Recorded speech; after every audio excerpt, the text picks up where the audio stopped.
जय बाबा बर्फानी, भूखे को अन्न और प्यासे को पानी। कश्मीर, कश्यप ऋषि के नाम पर जिस भूमि को पहचाना जाता है वह भूमि यानी कश्मीर। माँ शारदा और माँ खीर भवानी जिस भूमि में निवास करती है वह भूमि यानी कश्मीर। महान आदि शंकराचार्य जी ने जिस भूमि पर तप किया, साधना की, वह पवित्र भूमि यानी कश्मीर। विशाल मार्तंड सूर्य मंदिर जिस भूमि की शोभा बढ़ाता है वह भूमि यानी कश्मीर। श्री यानी लक्ष्मी, लक्ष्मी जी जहाँ वास करती है वह नगर यानी श्रीनगर। माता लक्ष्मी के नाम पर जिस भूमि के राजधानी को पहचाना जाता है वह भूमि यानी कश्मीर। परमात्मा ने प्रकृति का अतुलनीय सौंदर्य जिस भूमि को दिया है वह भूमि यानी कश्मीर। देवादिदेव महादेव अपनी प्राकृतिक रूप में जिस भूमि में बाबा अमरनाथ या बाबा बर्फानी के रूप में रहते हैं वह भूमि यानी कश्मीर। तो आइए आज हम पवित्र अमरनाथ जी की गुफा और अमरनाथ यात्रा के बारे में कुछ महत्वपूर्ण बातें जान लेते हैं। आप अगर पहली बार चैनल को देख रहे हैं तो चैनल को सब्सक्राइब करें। सब्सक्रिप्शन बिल्कुल फ्री है। वीडियो को लाइक करें और बेल बटन को प्रेस करें ताकि ऐसे ही इंफॉर्मेटिव वीडियो सबसे पहले आप तक पहुंचती रहे। नमस्कार दोस्तों, प्राकृतिक रूप से कश्मीर की सुंदर भूमि में हिमालय के बर्फीले पहाड़ियों के बीच बाबा अमरनाथ जी की पवित्र गुफा है। यहाँ जाने का रास्ता बेहद ही कठिन और अति दुर्गम है, लेकिन हिमालय का सारा सौंदर्य और सारी खूबसूरती इन्हीं रास्तों पर यात्रा करते वक्त हमको दिखाई देती है। कहते हैं ना कि मंजिल से भी खूबसूरत रास्ते होते हैं, पर यहाँ तो बात ही अलग है। यहाँ पर रास्ते भी खूबसूरत है और मंजिल भी। अमरनाथ जी की गुफा तक पहुंचकर बाबा बर्फानी के मात्र दर्शन से ही यात्रा की पूरी थकान मिट जाती है। पूरे शरीर में एक अलग ही ऊर्जा का सृजन होता है। अमरनाथ जी की यात्रा का हर मोड़ श्रद्धा और रोमांच से पूर्णतः भरा हुआ है। पवित्र अमरनाथ जी की गुफा जम्मू कश्मीर के अनंतनाग जिले में हिमालय की बर्फीली पहाड़ियों के बीच लगभग 13,500 फीट की ऊंचाई पर स्थित है। यह गुफा आकार में बहुत ही बड़ी है, लगभग 120 से 130 फीट ऊंची और लगभग उतनी ही लंबी और चौड़ी है। यात्रा के अंतिम चरण में हम जैसे ही संगम टॉप को पार करते हैं वैसे ही लगभग 1 किलोमीटर की दूरी से हमें पवित्र गुफा के स्पष्ट दर्शन हो जाते हैं। श्री अमरनाथ जी की गुफा का अस्तित्व ही दैवीय शक्तियों को दर्शाता है। पूरे भारत में महादेव के 12 महान ज्योतिर्लिंग है। शिव को समर्पित विश्व में अनन्य साधारण महत्व के अनेक छोटे बड़े मंदिर अस्तित्व में है। इन सबसे अलग अमरनाथ जी का गुफा मंदिर विशेष और महत्वपूर्ण श्रद्धा स्थान है। अमरनाथ जी का गुफा मंदिर प्राकृतिक रूप से हिमालय के पर्वतों में अपने आप बना हुआ है। किसी भी इंसान ने इसकी रचना नहीं की है। प्राकृतिक या नैसर्गिक रूप से बनी इस गुफा में पानी की बूंदें टपकने से बर्फ का लगभग 10 से 15 फीट ऊंचा शिवलिंग बन जाता है। यह शिवलिंग हर वर्ष श्रावणी पूर्णिमा को पूर्ण आकार ग्रहण करता है और श्रावणी अमावस्या तक धीरे धीरे छोटा होता जाता है। शिवलिंग की तरह ही माँ पार्वती और श्री गणेश जी की आकृतियां भी बनती है। यहाँ पार्वती माता की पूजा 52 शक्तिपीठों में से एक शक्तिपीठ मानकर की जाती है। यहाँ की और एक विशेषता यह भी है कि बर्फ से बने यह लिंग और आकृतियां ठोस बर्फ के बने हुए होते हैं, लेकिन गुफा में अन्य जगह वाली बर्फ बिल्कुल नरम होती है। इस गुफा को अमरनाथ या अमरेश्वर का नाम कैसे पड़ा?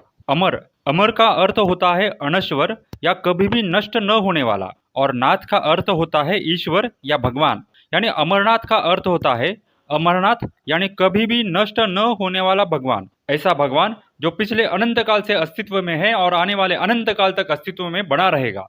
एक मान्यता यह भी है कि एक बार माता पार्वती जी ने महादेव से अमरत्व के रहस्य के बारे में जानने की इच्छा प्रकट की। तब देवादिदेव महादेव ने अपने सभी गणों, प्राणियों और साथियों को पीछे छोड़कर माता पार्वती जी को अमरनाथ की गुफा ले गए, ताकि अमरत्व का रहस्य कोई न सुन पाए और पृथ्वी पर प्रकृति का संतुलन बना रहे। और इसी पवित्र गुफा में शिव जी ने माता पार्वती जी को अमरत्व का रहस्य बताया। इसी कारण इस गुफा को अमरनाथ जी की गुफा कहते हैं और अमरनाथ जी की गुफा को तीर्थों का तीर्थ कहा जाता है। दूसरी मान्यता यह है कि महादेव ने देवताओं को अमरत्व का वरदान यहीं पे दिया था। इसी कारण भी इस गुफा को अमरनाथ की गुफा कहा जाता है। अमरनाथ जी की गुफा का अस्तित्व कितना पुराना है? क्या अमरनाथ जी की गुफा 100-150 साल पहले खोजी गई या इसका अस्तित्व हजारों सदियों पुराना है? कुछ लोगों का कहना है कि हमने अमरनाथ की गुफा 100-150 साल पहले खोजी और तभी से यहाँ पर अमरनाथ जी की यात्रा शुरू हो गई है। क्या ये सच है? आइए हम कुछ पुराने तथ्यों को जान लेते हैं। कश्मीर घाटी में बर्फ पिघलने के बाद वहाँ सब तरफ पानी भर गया। महर्षि कश्यप ने वहाँ का पानी नदियों के माध्यम से वहाँ से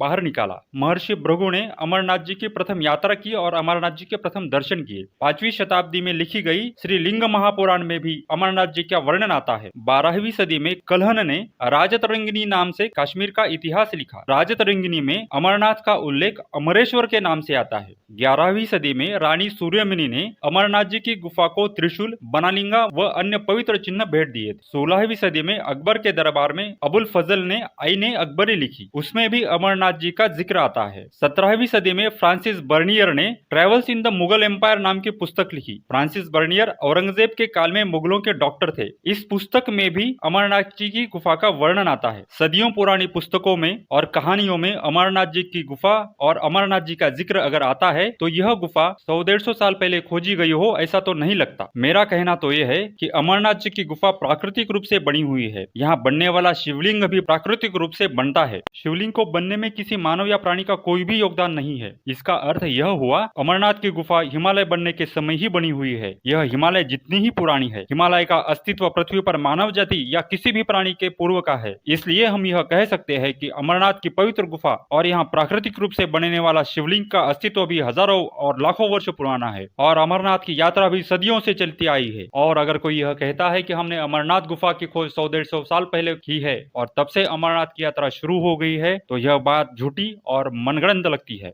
वर्तमान में अमरनाथ यात्रा का कार्यान्वयन और पूर्ण तैयारी श्री अमरनाथ जी श्राइन बोर्ड करता है। आषाढ़ पूर्णिमा से रक्षाबंधन तक लगभग 45 दिन 45 डेज तक यह यात्रा चलती है। यह समय जून एंड और अगस्त के बीच का रहता है। यात्रा पर आए हर यात्री को और यात्रा के हर जत्थे को भारतीय सेना का पूर्ण संरक्षण मिलता है। यहाँ जत्था यात्रियों के ग्रुप को कहते हैं। इस यात्रा को दुनिया भर से यात्री आते हैं। आप भी अमरनाथ की पवित्र यात्रा पर अवश्य जाए और भोलेनाथ के दर्शन करने का सौभाग्य प्राप्त करें। इस दुर्गम और कठिन अमरनाथ यात्रा पर जाने की तैयारी कैसी करनी है इस पर आप मेरी यह वीडियो अवश्य देखें। वीडियो देखने से आपको यात्रा की तैयारी करने में आसानी होगी। धन्यवाद। हर हर महादेव।